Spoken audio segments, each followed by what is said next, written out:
बिस्मिल्लाहिर्रहमानिर्रहीम। अस्सलाम वालेकुम स्टूडेंट्स। हमारा नेक्स्ट लेक्चर जो है वो है डीऑक्सीराइबोन्यूक्लिक एसिड या डीएनए। ठीक है, टाइप्स हम इसमें पढ़े हैं न्यूक्लिक एसिड की। हमने न्यूक्लिक एसिड वाला लेक्चर लास्ट स्टार्ट किया था, अब हम इसकी टाइप्स पढ़ेंगे। डीएनए जो है डीऑक्सीराइबोन्यूक्लिक एसिड, ये पॉलीमर है डीऑक्सी ठीक है, पॉलीमर ऑफ डीऑक्सीराइबोन्यूक्लियोटाइड्स का। डीएनए जो है वो पॉलीमर है डीऑक्सीराइबोन्यूक्लियोटाइड्स का। हेरिडिटी मटेरियल होता है, न्यूक्लियस में प्रेजेंट होता है। इसकी कुछ स्मॉल अमाउंट्स जो है माइटोकॉन्ड्रिया और क्लोरोप्लास्ट में भी मौजूद होती हैं।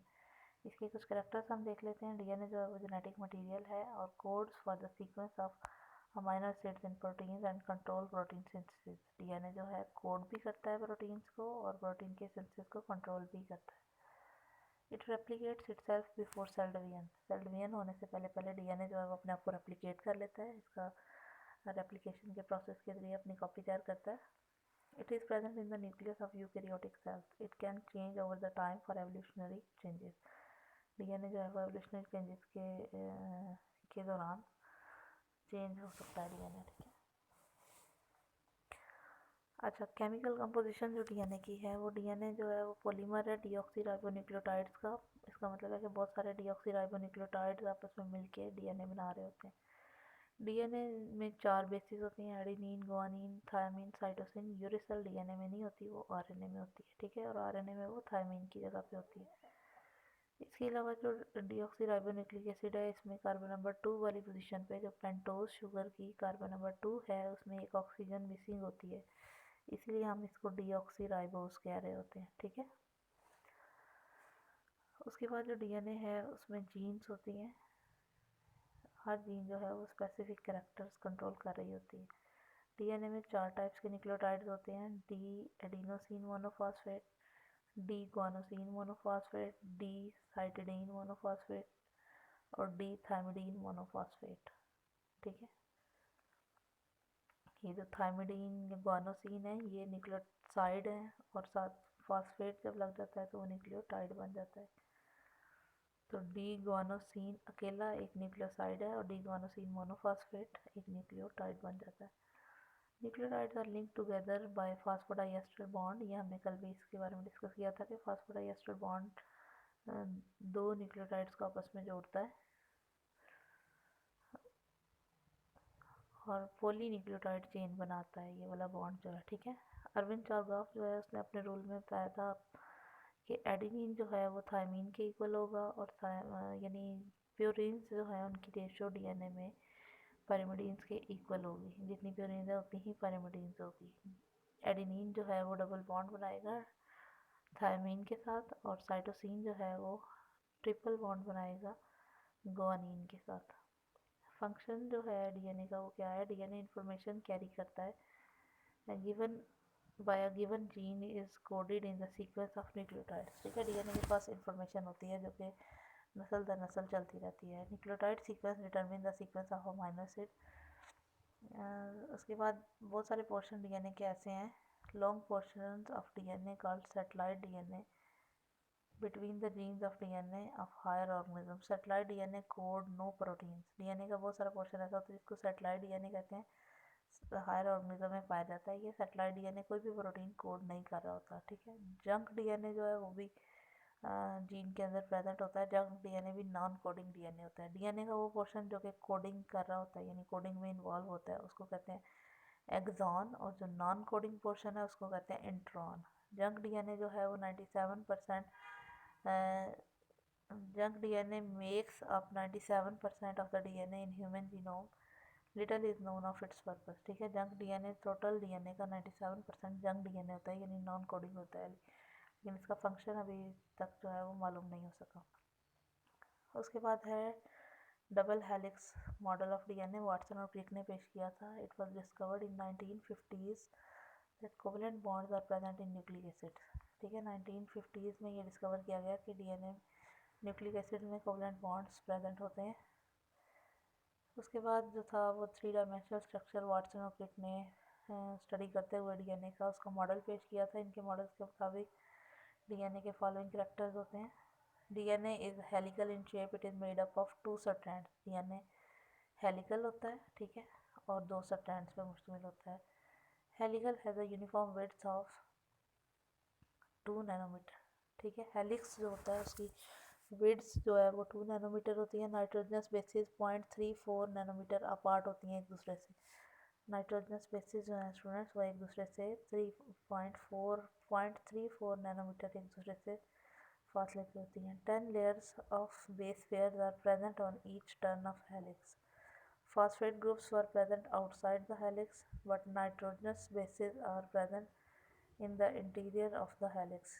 अगर हम डीएनए को एक सीढ़ी के तौर पे लें तो सीढ़ी की जो साइड्स वाली लकड़ी सी होती है, ठीक है, साइड वाली पूरी लंबी सी जो होती है वो होगा फॉस्फेट ग्रुप, और जो उसकी जिस पे पाँव रख के ऊपर चढ़ते हैं रग उसको कहते हैं, ठीक है। वो जो रंग्स होती हैं वो क्या है, वो है नाइट्रोजनस बेसिस, ठीक है।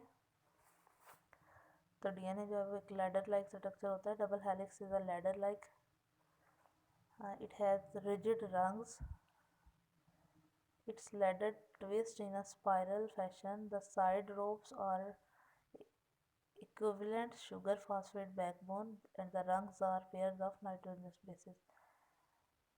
उसके बाद फ्रैंकलिन का जो एक्सरेज डाटा है वो ये शो करता है कि हेलिक्स जो है वो एक फुल टर्न 3.4 नैनोमीटर की लेता है। यानी एक पूरा जो हेलिक्स अगर हम उसको कॉइल सा बनाएं, पूरा एक जो बनता है कॉइलिंग या हेलिकल स्ट्रक्चर एक बनता है, उसकी एक टर्न जो है वो 3.4 नैनोमीटर की लेंथ की होती है। The pairing of nitrogenous bases is complementary कैसी होती है कि एडेनिन पेयर होगा थायमीन के साथ और साइटोसिन पेयर होगा ग्वानिन के साथ। एडेनिन और ग्वानिन लार्जर बेसिस हैं, डबल रिंग वाली होती हैं, इनको प्यूरिन्स कहते हैं। साइटोसिन और थायमीन जो है पायरिमिडीन कहलाती हैं, ये सिंगल रिंग वाली बेसिस होती हैं। तो purines and pyrimidines combination keep the diameter of DNA uniform. Purines और पायरिमिडीन्स जो है ये डीएनए का डायमीटर जो है वो यूनिफॉर्म रखते हैं। ये साइड पे बॉन्डिंग दिखाई हुई है स्टूडेंट, प्यूरिन्स और पायरिमिडीन्स। ऊपर वाली जो है वो थायमीन की और एडेनिन की है, नीचे वाली साइटोसिन और ग्वानिन की बॉन्डिंग दिखाई हुई है। बी स्ट्रक्चर जो है बॉन्डिंग बिटवीन बेस पेयर। उसके बाद जो है वो नेक्स्ट डीएनए के स्ट्रैंड एंटी पैरेलल होते हैं। एक स्ट्रैंड 5' से 3' की डायरेक्शन में रन कर रहा होता है और दूसरा स्ट्रैंड जो है वो 3' से 5' की डायरेक्शन में रन कर रहा होता है। Helix of DNA has 2 grooves, 2 grooves होते हैं, एक मेजर ग्रूव और एक माइनर ग्रूव, और दोनों अल्टरनेट कर रहे होते हैं। एक मेजर ग्रूव आता है फिर माइनर, फिर मेजर ग्रूव आता है फिर माइनर ग्रूव आता है, ठीक है। तो ये था डीएनए के बारे में। अब नेक्स्ट जो है वो हम पढ़ेंगे आरएनए के बारे में। Ribonucleotide, ribonucleic acid, polymers of ribonucleic acids are called RNA. RNA molecule has single strand, sometimes strand may fold back to give double helix characteristic, ठीक है। सिंगल स्ट्रैंड होता है लेकिन बाद वक़्त आरएनए का अपना स्ट्रैंड ही फोल्ड बैक हो जाता है और डबल हेलिक्स करैक्टर्स देता है।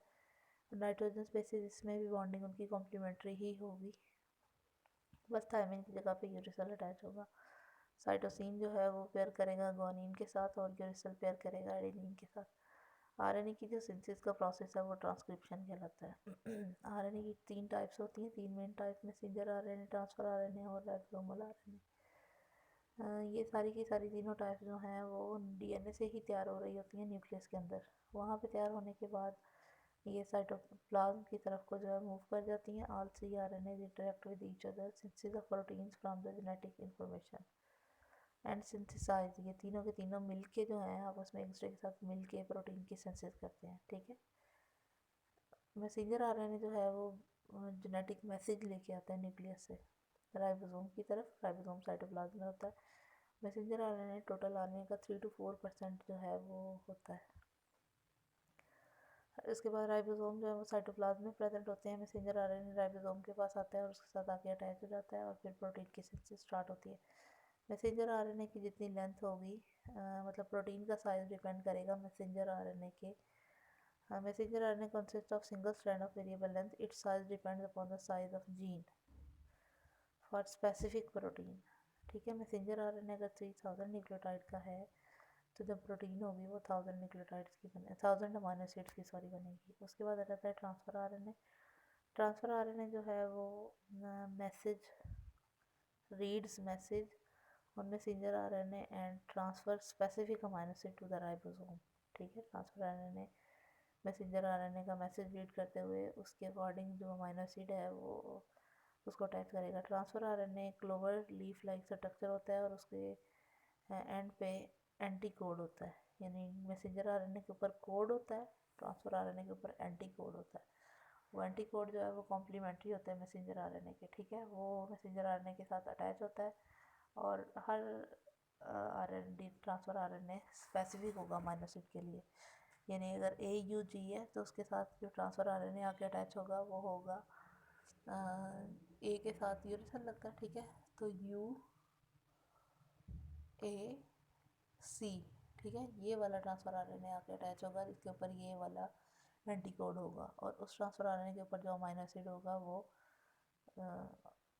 अटैच हो जाएगा, यानी वो स्टार्टिंग वाला अमीनो एसिड हो जाएगा। फ़र्ज़ करें चेन यहाँ से स्टार्ट हो रही है तो अच्छा, ट्रांसफ़र आरएनए जो है वो टोटल 10 to 20% होता है टोटल आरएनए का। जो सेल में और टोटल आरएनए पाया जाता है उसका 10 to 20% होता है। तकरीबन 70 to 90 न्यूक्लियोटाइड से मिलके ये बना होता है। उसके बाद आ जाता है राइबोसोमल आरएनए। राइबोसोमल आरएनए जो है वो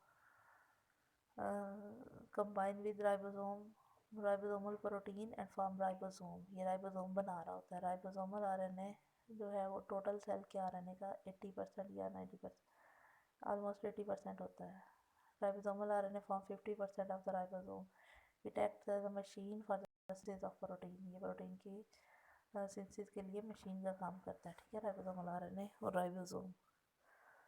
अब डिफरेंस देख लेते हैं डीएनए और आरएनए में। डीएनए डबल स्ट्रैंडेड होता है, आरएनए सिंगल स्ट्रैंडेड होता है। डीएनए के पास डीऑक्सीराइबोस शुगर होती है, आरएनए के पास राइबोस शुगर होती है। डीएनए के पास थायमिन, एडेनिन, गुआनिन और साइटोसिन होते हैं, जबकि आरएनए के पास यूरेसिल, एडेनिन, गुआनिन, साइटोसिन होते हैं। डीएनए हेरिडिटरी मटेरियल है और आरएनए हेरिडिटरी मटेरियल नहीं, प्रोटीन की सिंथेसिस करवाता है। डीएनए न्यूक्लियस में प्रेजेंट है, आरएनए न्यूक्लियस और साइटोप्लाज्म दोनों में प्रेजेंट है। डीएनए की जो सिंथेसिस है वो रेप्लिकेशन कहलाती है, आरएनए की सिंथेसिस जो है वो ट्रांसक्रिप्शन कहलाती है, ठीक है। ये हमारा चैप्टर कंप्लीट होता है। कल से हम नेक्स्ट चैप्टर स्टार्ट करेंगे। इस चैप्टर को स्टूडेंट्स आप लोगों ने अच्छी तरह से तैयार कर लेना है। Thank you.